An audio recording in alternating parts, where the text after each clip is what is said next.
સુરત જિલ્લા બિરસા સેના દ્વારા ન્યૂ લાઈફ ક્લિનિક ચલાવતા ડોક્ટર અંકિત ચૌધરીની ધરપકડ કરી પીડિતાને ન્યાય મળે માટે માંડવી પ્રાંત અધિકારીને દેવ બિરસા સેના દ્વારા આવેદનપત્ર અપાયું. સુરત જિલ્લાના માંડવી નગરના બનાવમાં માંડવી તાલુકાના લાખ ગામનો રહેવાસી માંડવી નાના કુંભારવાડ ખાતે ડોક્ટર અંકિત ચૌધરી જે ન્યૂ લાઈફ ક્લિનિક ચલાવતો હતો, જેમણે એક વિધવા મહિલાને લાંબા સમય સુધી શારીરિક શોષણ કરી ઘર છોડી દીધી હતી અને કોઈને જાણ કરશે તો જાનથી મારી નાખવાની ધમકી આપી હતી. આઘાત પામેલી પીડિત મહિલા સમગ્ર ઘટનાની જાણ તેમના સગા સંબંધીઓને કરી હતી. ત્યારબાદ પીડિત મહિલાએ માંડવી પોલીસ મથકમાં ડોક્ટર અંકિતભાઈ રામજીભાઈ ચૌધરી રહે લાખરામા વિરુદ્ધ ફરિયાદ આપી હતી.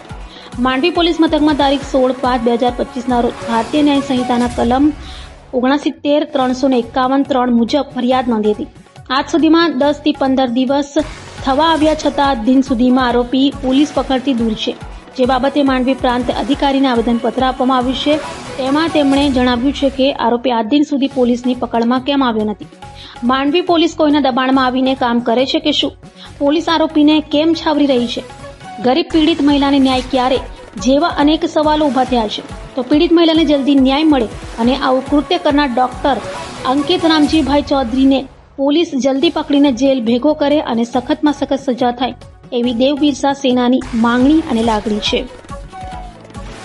અરવિંદ વસાવા, દેવ બિરસા સેના અધ્યક્ષ.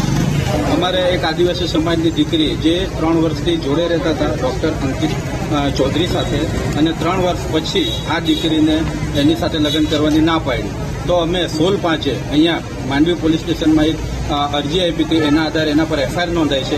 પરંતુ આજે 20 દિવસ થવાના, પણ આજ સુધી આ અંકિતભાઈની હજુ ધરપકડ કરવામાં આવી નથી.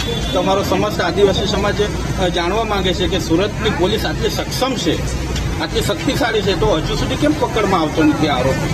અને અહીંયા તો અધિકારીઓ સૌથી બેસ્ટ અને બુદ્ધિશાળી છે, તેમ છતાં હજુ ડોક્ટર અંકિત પટેલ એમના ગિરફ્તમાં આવતો નથી, એની ધરપકડ કરવામાં આવી નથી. તો મારે આ પોલીસ પ્રશાસનને એટલું જ કહેવા માંગીએ છીએ સમસ્ત આદિવાસી સમાજ થકી કે એની વહેલી તકે ધરપકડ કરવામાં આવે અને સમાજમાં, આદિવાસી સમાજમાં આવા કૃત્ય કરનારને એક ઉત્તમમાં ઉત્તમ દાખલો બેસાડવામાં આવે.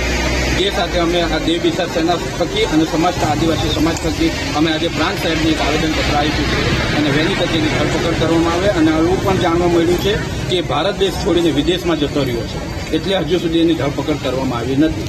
ધન્યવાદ. જય હિન્દ, જય બિરસા. હું મંજુબેન ચૌધરી, હું એક આદિવાસી મહિલા. અમે ગયા મહિનાની 16/5ના તારીખે અમે અહીંયા પોલીસ સ્ટેશનમાં અરજી આપી હતી. હજુ સુધી પોલીસ સ્ટેશનમાં કોઈ કાર્યવાહી કરવામાં આવી નથી. પીડિત મહિલાને ડોક્ટર ચૌધરી, અંકિત ડોક્ટર ચૌધરી, એમની કોઈ ધરપકડ કરવામાં આવી નથી. અમને પોલીસવાળા ખોટી અને જૂઠી આશ્વાસન આપતા છે કે તમે શાંતિ રાખો, કે તમને ન્યાય મળશે, અમે આરોપીને પકડી લાવીશું. પણ હજુ સુધી કોઈ આરોપીને પકડવામાં આવી નથી અને અમને એવી જાણ મળી છે કે આરોપી વિદેશ જતો રહ્યો છે. હું ચૌધરી કાજલ, હું પણ એક આદિવાસી છું અને એક આદિવાસી દીકરીને ન્યાય મળે એના માટે હું અરજ કરું છું કે જલ્દીમાં જલ્દી છોકરીને ન્યાય મળે.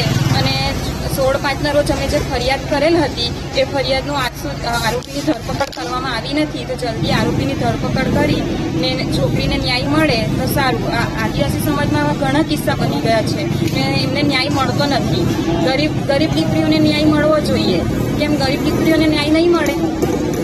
દીકરી માટે આપણે ઊભા થઈશું તો એને ન્યાય મળશે. એના માટે આપણે જલ્દી કાર્યવાહી થાય એના માટે અમે અરજ કરીએ છીએ. આટલી બધી પોલીસે પણ કંઈ આરોપીને ધરપકડ કરવા માટે કંઈ કર્યું નહીં હોય એવું લાગે છે અમને. તો જલ્દી ધરપકડ થઈ જાય આરોપીની, એના માટે અમારી નમ્ર અરજ છે. આરોપીનું નામ શું છે? આરોપી ડોક્ટર અંકિત. એ આજ દિન સુધી એની ધરપકડ થઈ નથી ને હાલ એ ક્યાં છે પણ ખબર નથી. તેની જલ્દી ધરપકડ થાય તો સારું.